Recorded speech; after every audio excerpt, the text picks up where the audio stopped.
সীমান্তে আবারও সফল অভিযান চালিয়েছে বর্ডার গার্ড বাংলাদেশ। চাঁপাইনবাবগঞ্জে ৫৯ বিজিবির অভিযানে বিপুল পরিমাণ নেশাজাতীয় সিরাপ সহ আটক হয়েছে এক মাদক কারবারি।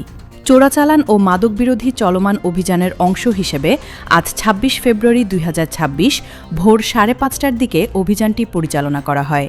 গোপন সংবাদের ভিত্তিতে তেলকুপি বিওপি থেকে একটি চৌকস টহল দল সীমান্ত পিলার ১৭৯/৫S থেকে মাত্র ৫০ গজ ভেতরে শিবগঞ্জ উপজেলার বিনোদপুর ইউনিয়নের জমিনপুর গ্রামে অভিযান চালায়।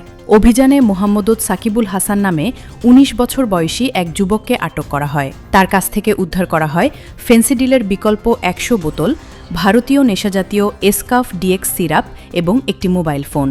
তবে অভিযানের সময় আরও ৩ জন পালিয়ে যায় বলে জানিয়েছে বিজিবি। ধৃত ব্যক্তি শিবগঞ্জ থানাধীন জমিনপুর গ্রামের বাসিন্দা।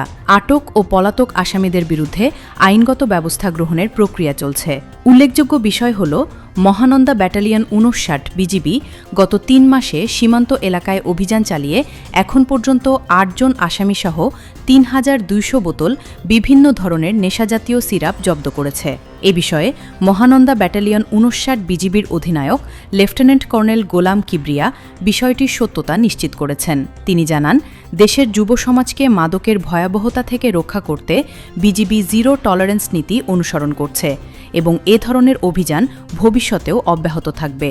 সীমান্তে মাদকবিরোধী এই কঠোর অবস্থান কতটা কার্যকর হয়, সেটিই এখন দেখার বিষয়।